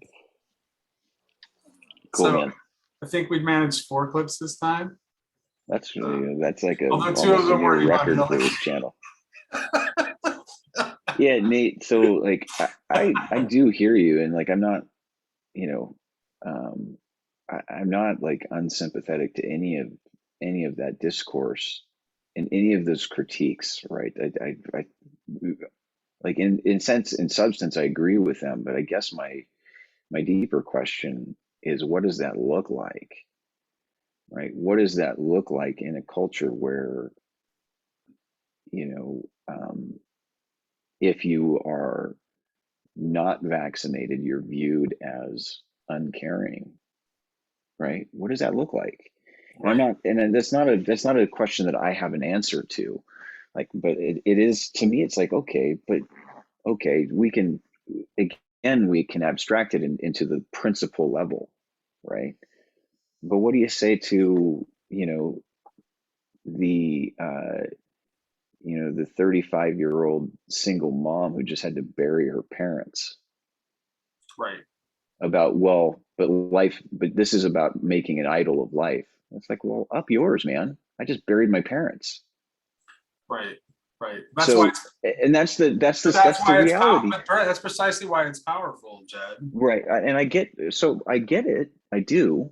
Right. And like, my life doesn't belong to me. So, Lord can take it at any time. Like, I'm fine with that. But like, I didn't have any like a predisposition against vaccinations before this whole thing began. So it's like, I didn't either. On that logic, it was just like, all right, fine. I'm not too happy about it. I don't like getting shots anyway. Right. But as I said in the conversation, I was voluntarily vaccinated before it was mandatory. I've never been part of the anti-vax community. I'm not generally a vaccine skeptic. And I'm not, and I'm also, the other thing is like, I also had realistic expectations. So I knew that the promises about the vaccine were always wrong. Mm-hmm. Because anyone who understands anything about coronaviruses should have known that there was no way that this was going to be you get a vaccine and it's all over with situation. Yeah, I mean, ideally, I mean, if I were to say like, if I was to be a little bit more substantive here, like I do think that like we should have always been trying to look at this in terms of multiple vectors of therapeutics and treatments. Right, exactly. And why did they just advertise this as a glorified flu shot, which is what it is? And like this single solution is like, no, I think that there's probably a basket approach to solutions, and I would have rather have seen that. I get flu shots. It's like, it's like just like it was. I just get the flu. Over advertising. That's fine. I have chronic kidney disease and I'm asthmatic, and so there's totally get it. Reason for me to. But it's my personal choice to get a flu shot. It's your personal choice not to get a flu shot. But the problem with this thing is that it was just overpromised and underdelivered. Not that it's not efficacious. It is. It is helpful. I mean, you are likely to get a less severe case if you have it than if you don't. Yeah. And I think that to me, that's kind of, to me, is the simple logic is like, if you're going to get it, if you're going to end up with COVID and you've been vaccinated, the chances are it's not going to kill you if you've been vaccinated. But none of that justifies barring people who have made a choice from their place of worship. Yeah. And so like, I'm totally sympathetic to that. And this is why I can understand why Pageau thinks that this is the most important issue. And that Illich clip. It's upfront and real. It's upfront and real. Clip, I would say maybe that Illich clip would indicate that he's right. But I think that what I see though is that there is the moment I'm looking for is that when there is a collusion between that interest and Christian national interests. Nationalism. Right. That's the one. And totally. But so one of the critiques I constantly listen to, I've listened to the guys over at Chapo Trap House, and they're kind of irreverent Marxists. Yeah, politically incorrect Marxists. Politically incorrect Marxists. But one of the things that they, and they actually have a pretty healthy respect for Christianity. Each of them do in their own way. But in terms of just broadly speaking, if they read Zizek, they would have that, right? Zizek's thinking is profoundly influenced by Christianity. But some of their critique of like Christian culture, like especially in America and evangelical culture in particular, like they're just looking at this as outsiders, saying this looks like a death cult, right? To the outsider looking in, like we're sitting here saying like life is not all about this. Okay, that's fine and good. but to the rest of the world, it just looks like we understand life it's just differently. We have to be able to speak to that. right. And I think so how that, so for the anti-vaxxer is like, well, I mean, it's like some of those questions are still important. It's like the part where Illich said that, like, for the that there are dead people who are alive. Right. Right. And living people who are dead. Not to beat a dead horse, but if you go back and you look at like the crises of the 3rd century, one of the reasons why Christianity advanced so much in that period of time is, you had a various series of plagues that are hitting various parts of the empire. They're affecting everybody, but Christians were in the middle of that issue as a solution to the problem by giving care, by dying among the sick, and burying the dead and caring and bringing back to health the people that had come down with these diseases. And so, like, I guess like my deeper question is just like, okay, so we have individual freedoms and liberties and autonomies. We do, and I agree. Like, when it comes down to the question of should you obey the state or go to church? Go to church. You know what I mean? But like at the same time, what I think we have to be aware of is like, is this like what we want to be known for? Is this the hill we want to die on? Right. Well, I think it's a short-term thing. I think it's going to burn. It's going to play itself out. Yeah, and I think here in the U.S., like I think it's already kind of like, I mean, noticeably everything is shifted around. But Leviathan Leviathan is fed off of being able to flex its muscles, and it will find something else to be able to do that. Yeah, and really, realistically, there's an end to that. And so what this always was going to be was like, it was going to be so disruptive economically that we were going to have to find a way to live with it. Like, I don't think that like this outcome, it could have maybe gone a little smoother and a little bit better, but I don't know if we're going to ever be in a place that's different than we're in. If you want to play the game in terms of like cost of life, it's like, I mean, if you look at the cost of life, that the way that the first world has responded to the coronavirus, if you want to look at the massive cost of life that has caused to the rest of the world, by the shutting down of the supply chains, it's far worse. The death toll from our response to the coronavirus is far worse than the response to the coronavirus itself. Yeah, perhaps. I mean, that's where it's like, again, like in asking these questions, I hope that, both you and anybody listening knows, it's like, these are the questions that are in my mind as I'm looking at the big issue. And like, I don't have like really strong opinions on it. And I resent that, like, I'm put in a position in society where I feel like I have to have a strong opinion. It's like, I don't have I one. almost never talk about it. I'm not a disease expert. I don't know. I'm only talking about, like, why do I need to be right? For anyone who thinks this is not a commentary video, this is absolutely a commentary video, because the subjects we are talking about are things that I would not talk about unless they had been brought up by the source video that we're commenting on.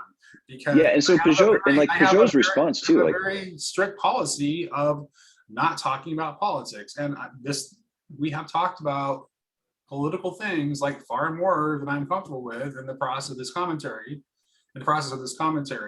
And I'm still trying to do it in I'm doing my best to try to do it in a way that I frame it in the least political way I possibly can. Yeah. And like, so like with Pageau's comments there, like I want to be able to offer like some solidarity and say, like, I get it. Like, I do understand where he's coming from there. And I don't disagree. Like, it's a problem, man, that when you have that level of state control, that's problematic. And it destroys individual agency. It destroys your ability to personally make a choice that you feel like is in your best interests. And I'm fine with people, if I perceive that I think that people are wrong on it, it's not a big deal to me because I'm not them, like, so I get that. I see the dynamic that it's done within the church, that it's also been an issue that we've polarized over. Mm-hmm. I see that it's, and like my concern is just like, okay, cool. Like, this is where the social and political discourse is, but as Christians, like, our set of obligations to the world are more fundamental than that. Right. And so No, how, I will like, say this. okay, and though. that's not to remove the kind of issues of like, do we tend to idolize like biological life versus the spiritual life? Right. Yeah, we do. That's totally true. Like that is totally true. But in like, let's say in taking a staunchly anti-vax position to prove that point, is that really helpful? No, because a lot of that is not motivated by Christ either. It's not. A lot of it isn't motivated by following Christ. A lot of it is motivated by the kind of political allegiances that have been formed in our culture between, the Christian right and the political right. Like, well, it's how we fetishize our politics so that right, everything is exactly. almost like a pre-conscious libidinous response. And Christians on the left are doing that too. Oh, I 100%. do that. I do it. Right. Right. So it's like I'm not absolved of like everybody else is doing it wrong and I'm doing it right. But it's like that initial response to name the issue. Right. Like a lot of times that's an automatic response that's being informed by a bunch of different inputs. This is why, and I know people hate it when I say this, but I really say that the only way to deal with this is to seriously just don't participate. Do not participate. Don't play it. Don't play the game. You actually can. You can be Bartleby the Scrivener. You could just be, I prefer not to. Yeah. And you don't have to be violently non-participative. You could just like, no, I'm not gonna do it. Yeah, and you can't make me. But I think also like, okay, and totally granting you that, like saying yes, I affirm that is a valid position, right? It's like, non-participation, like, but we still live in society. Yeah. And we still have to participate in the life of this world. Well, also it's very important. Like I would be totally subverting my own advice if I were going to sit in judgment on people who like can't withdraw participation and are still caught up in it. It's like I don't get to sit in judgment of them. Yeah. Okay. Gotcha. I hear what you're saying. It's like, no way. Of course not. And I understand. I completely understand. And I have been there and I have done that. And I don't get it perfect. There were all kinds of things that got touched on in this conversation that were way more political than I would normally want to touch. Well, and I think so. We didn't get into a ton of this, but this is, part of. So I think like if we look at this like kind of the apocalyptic cycles of history, and I think like loosely speaking, if we look at Christian history, you break it up into 500-year segments, quadrants. Like about every 500 years, we go through something fairly apocalyptic in scale. Right, the 6th century was an apocalypse. you had the last breakdown of the Roman Empire. You had a massive series of climactic events. You had a plague that devastated the urbanized global population. Roman Empire all the way into China. You had the collapse of the rest of the Roman Empire, essentially, roughly, within a century afterward, with the rise of Islam. Right, it was an apocalypse. 11th century, same kind of stuff. You get this rise of the millenarian thinking. You get the big reform movements within Catholicism. You start getting the Crusades. You get back into Reformation era in Christianity, and kind of the rise of apocalyptic thinking, like the Anabaptists at Marburg, with that whole configuration of like bad apocalyptic thinking. It's like, okay, so we're in the apocalyptic moment. I think we're in that moment now, right? Whether it's the final one or it's not, like we are in a societal apocalypse, right? I don't know. And where I stand about this, but for me, like, I think what's come up in a lot of the conversations on ML Box, the Apocalypse of John, but for me, like, apocalypse is present potentially in every moment. Always, yeah. And so my question then is like, okay, so we're in that kind of an apocalyptic space. We've never really left it since Calvary, but we're in that apocalyptic space in our own time. Well, I think in some way, so Christianity, kingdom living, like so. Okay, so there's, I think like Saint Augustine said something about like essentially, I'm paraphrasing here, but he said something to the effect of like that basically every single Christian is a locus or an instantiation of the kingdom of God, right? So it's like there's a way in which the kingdom of God is not fulfilled in that it's not yet all in all, as it shall be in the eschaton. The kingdom of God is still among us at the same time. As instantiated, and like anyone who's truly following Christ is like they're an instantiation of the kingdom. And part of kingdom living is to live in an apocalyptic mode, because apocalypse ultimately just means revelation, right? So you're looking, what is God showing me in this moment, right now? And there's a sense of apocalypse is very much rooted in connectedness to the now. Like, what is God revealing me in this moment? Like this ordinary, humdrum moment of my life right now. If my attention is focused, God is revealing something to me right now. Right. So that's, and I'm with you. I'm totally with you on that. But this is the concern I have in that milieu is like, I think a lot of Christians are at least tacitly aware that we are in some very turbulent times, right? And there is a renewed apocalyptic expectation. Right. So historically though, that's manifest itself in ways that can be good, and it can be in ways that can be bad. Right. Sorry, just a second. I gotta plug in I'm on hotspot because my Wi-Fi is not great. No problem. But historically, like, some of that apocalyptic misapprehension has led to like incredible violence, incredibly stupid behavior by Christians as well, right? Historically. Yeah, but that's not the kind of apocalyptic thinking I'm talking about, though. But this is where I'm saying, like, when we're in that apocalyptic moment, like, if we understand that, like, the mandate is what it's always been, which is to be able to be a living embodiment of the kingdom when and where you are. Right. Which is to look for the peace of God and not the peace of Caesar. Right. So the piece of I know you listened to part of my conversation with my wife on the economic thought of Manfred Max Neef, and it's like his concept of a pseudo satisfier. Okay, so the piece of Caesar is a pseudo satisfier. Right. It will never, and it presents itself as a solution, right? Come to us. We offer you, in these turbulent times, we offer you safety and security and peace. You just have to comply with you have to comply with our system. You have to comply with our rules. But like it's a pseudo satisfier, and it's also false because it's actually a peace that is actually predicated on the perpetuation of violence and war. Yeah, like the Orwellian Department of Peace. Like the Department of Peace is the Department of War. Exactly. Yeah. Right. Right. I mean, yeah. And so I guess it's just. Whereas if you opt for the peace of God, it doesn't matter how turbulent things are around you.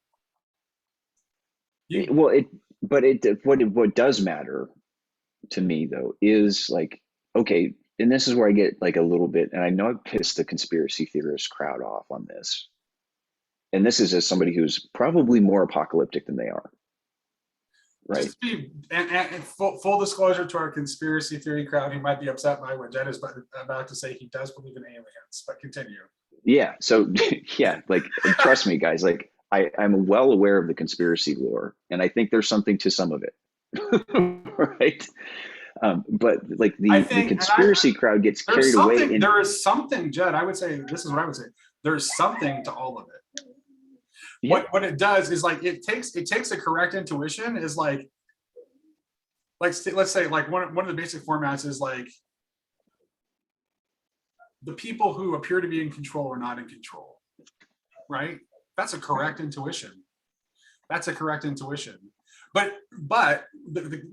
it's not a cabal of people that are behind the scenes that are actually in control.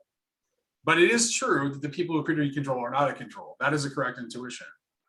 Right. And so to me, it's like, okay, all those things are kind of in the ether, right? Those are things and ideas and things that people are discussing, but it's like, don't do it in a way that takes your eye off the ball, right? You're a Christian. You're supposed to be a Christian in the world. It really doesn't matter what the powers are doing. Your struggle is not with flesh and blood to begin with. Right. Right. And yeah, I mean, I think that like the conspiratorial thinking is one that exists to me, exists at the consciousness level. What's been hacked is actually our thinking. Yes. Right. It's the way we think already, and we can't think our way out of this problem. No, we can't. So we have to get beyond our thinking in order to get out of the problem. Right. And so it's like, okay, like, let's say the very worst of the conspiratorial theories surrounding COVID are totally true. Right. I'll grant that assumption. My answer to that is still, so what? What do you do with it? Yeah. So what? Right. Well, that like it's still a disease that's killing people. It's not still that, disrupting our lives. Right. If it was true, and you could prove the case to the public and expose it, it wouldn't change the fundamental problem. Right. Because people still continue to choose the peace of Caesar over the peace of God, regardless. Right. And so like, you know, like that's where I guess I kind of stand aside from some of this big debate issue over all of it, is because I don't think that, like, whatever my opinions are on that, it doesn't move the needle, like, at all. Right. Like, I don't have power to change the course of history at that level. The only thing I can do is responsibly live my life the best way that I know how before the presence of God, which is like, yeah, like, I'm going to have to, like, in some sense, navigate through a bunch of very complicated issues and try to do so in good faith. Living a Christ-like life will 100% impact history.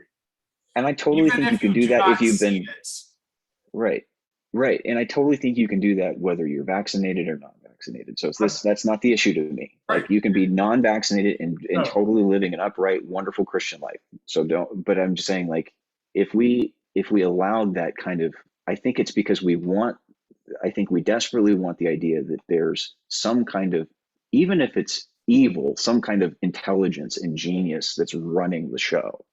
Right. It's like, no, this is way more chaotic than that. This is more stochastic and emergent, and is much more of a feature of our actual, the brokenness. My personal belief is that the machine just runs under its own power. Yeah. Well, archonically fueled. Yeah. Right. And I'm totally fine saying, the alien, the ufology concerns, that's a part of this mix too. Like, I pay attention to those things. I pay attention to what, the conspiracy theorists say, because, every once in a while, like, darn it, like, as much as I'm not a conspiracy theorist myself, they got a point, Right. I think it is time for yet another, this has nothing to do with Johnathan Pageau or Paul Vanderklay. Right. Disclaimer. Right. Well, but Johnathan was hitting on that, and I think speaking to it responsibly, like, at the same time, like, so I don't have any substantive critique against Johnathan at all. He actually has some pretty good videos on conspiracy theory where he talks about what's like, he actually like deconstructs like the thinking that is behind, conspiracy theories and what people. Right. And so yeah, and even his concern about weaponized compassion, I share that concern too, but I'm still concerned about compassion. Right. So is Johnathan. and I think he is too. So it's like 100%. And so if we're going to have the discussion about weaponized compassion, like, how can we also at the same time there's a kind of like compassionate? There is a truly kind of compassionate. Unless you have blinders on, there is a kind of like conservative, politically right-wing Christian brain that hears that and says, it's okay for me to own property and charge exorbitant rents, and to think that it's okay to instead of like, build institutions that can help them or get them into drug treatment, to just like put homeless people onto buses and make them someone else's problem. Right. And because the truth is that Jesus's expectations of the kingdom, and his but John is not responsible for people hearing that when he says no, not at all, man. That's on That's just a result of their own ideological possession by right-wing politics. But Jesus' teaching on the kingdom really obliterates any of our modern political expectations to begin with. 100%. I don't think most of us have come to grips Christian with that. stance on anything is like, first of all, you can't map Christianity onto the right or left polarity. It doesn't work. You're gonna land all over the place. You know, even if you take like just one, let's just take one church for example, like the Catholic Church, right?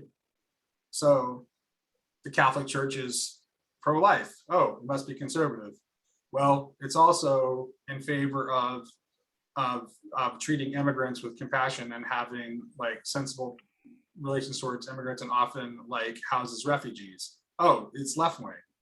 I mean, like you can't, like Christian positions are going to map onto both poles. There's not going to be a way to be neatly in one camp or the other if you're being consistently Christian in your views. So. Yeah, I lost you there for a second because my headphones were out of batteries. Oh, I saw that. But yeah, I hear you on these things, and so it's a hard discussion to have. But like, you know, like I guess like one of the hardest things, and one of the things I actually really like about Julian, and hopefully he'll hear this, is like I love about the Hutterite tradition is they're really taking seriously like what it means to be a Christian in the world. So much so, yeah. Right. And like, and it is complicated and it's not easy. There are not easy answers. Right. And I say this as a progressive kind of, you know, left leaning guy. No, Christianity is not left and progressive. And no, Christianity is not right wing and conservative. Like in its essence, it's transcending both.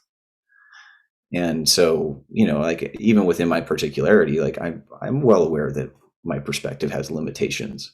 But I'm also willing to own my perspective, right. You know, and willing to engage that meaningfully in conversation with people to a degree. I mean, I'm not going to, you know, answer every comment everybody has on that just because. But then I wonder, and here's where I'm going to interrogate myself a little bit.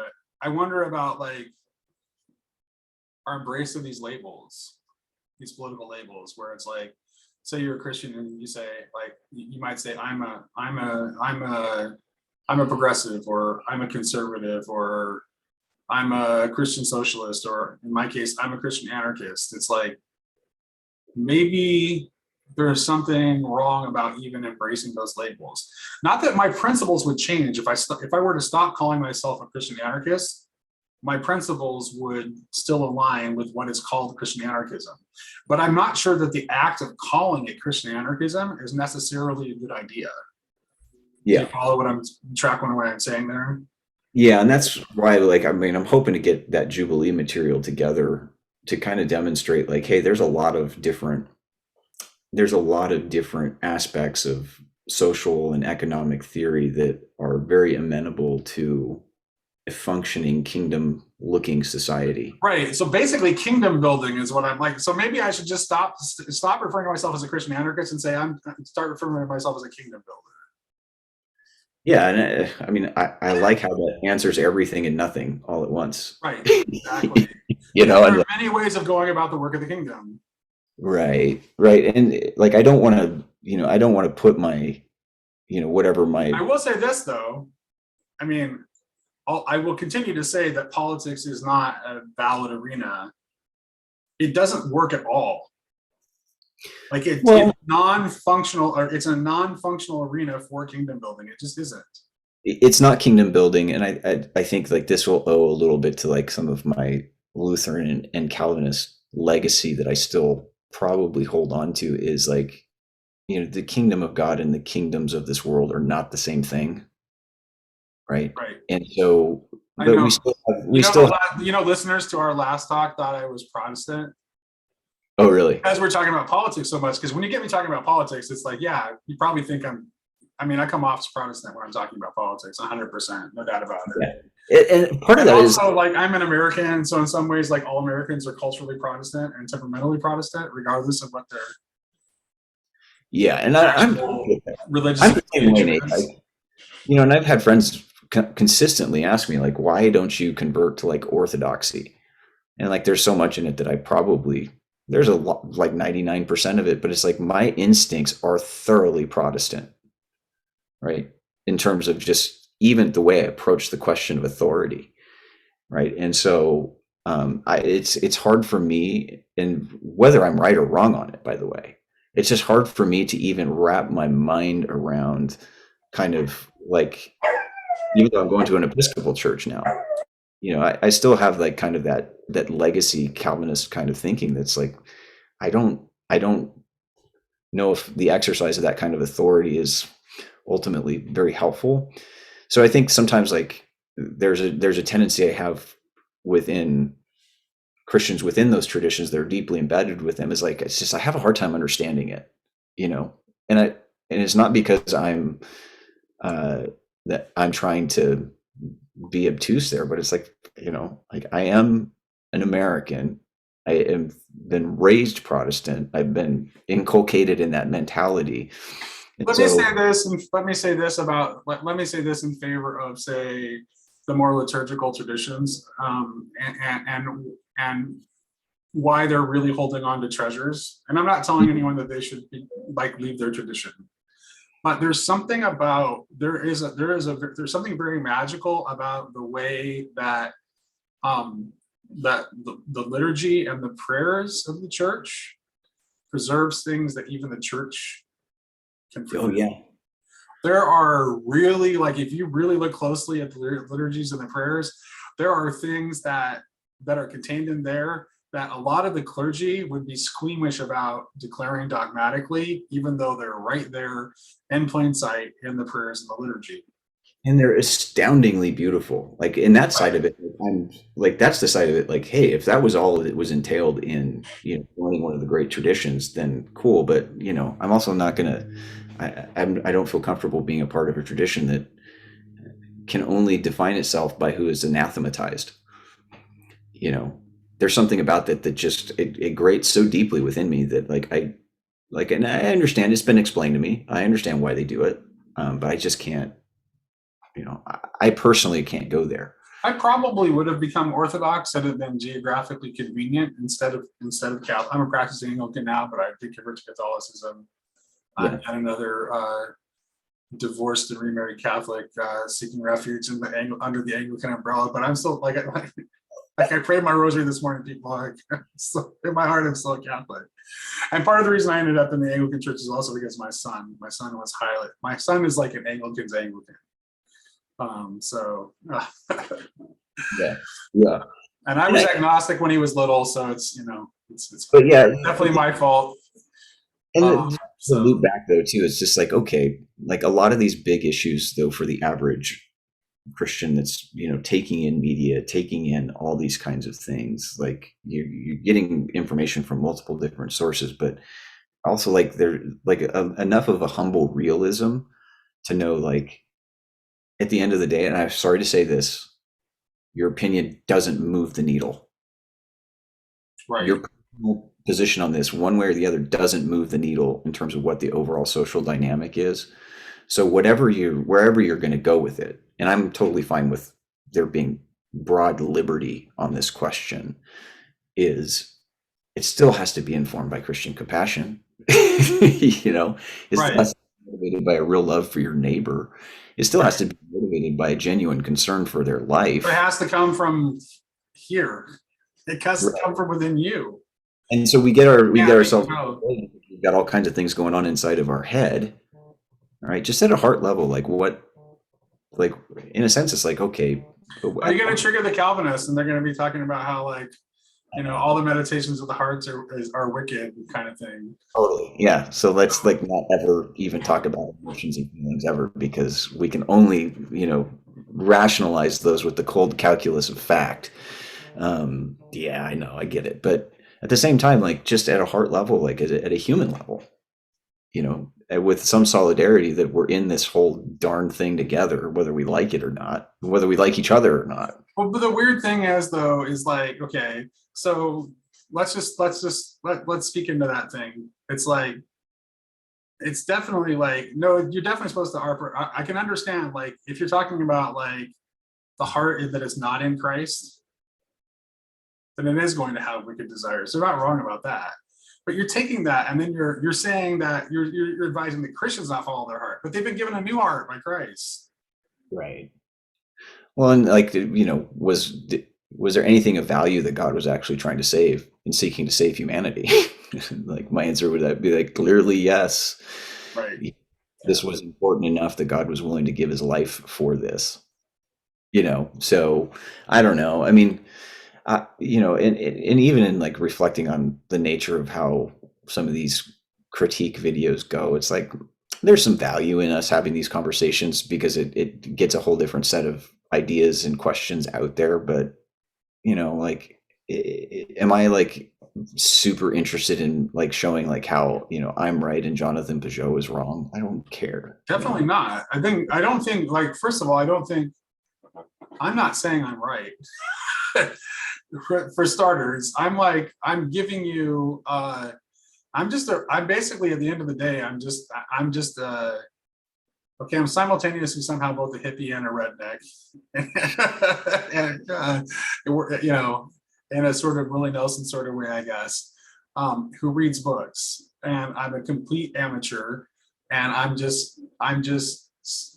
speaking from the heart and saying what I think at this moment. And I'm certainly open to correction always. Well, I think that that's where these discussions are like help that.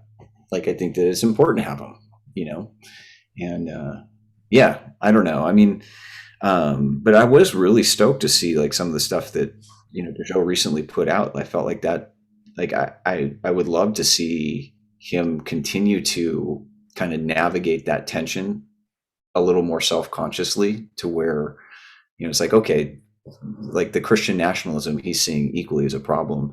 So like, what does that tightrope look like for Johnathan? I'd be interested to see how he kind of walks. I think the reason he hasn't spoke to it yet is that it's like, it's still in its ascendancy. It's not really, but I don't know. But then I was actually kind of surprised. I was surprised to hear that critique because I've never heard him say that before. And I just like, but I'm glad he made it. So yeah, totally. And if I missed the boat on that, I missed the boat on that. I've watched a lot of his content. I haven't seen everything. I'm subscribed to his channel. I do not have my alert set to all, so it is recommended. So it might be just the algorithm somehow sensing my Christian anarchist leanings and feeding me that Pageau content, which I will generally the way I go with Pageau videos most of the time is like, yes. Like, what? Wait a minute, where did you get that? Wait, so it's like I'm with him all along, you know. Suggesting that the algorithm skews toward rivalry. Yes, that's exactly what I'm suggesting. Which is why, and that's the other thing. It's like that's why that video got so many more views than our average video, right? So I think it's like our third most viewed video on Grail Country, like behind like because we were so interesting, Nate. Behind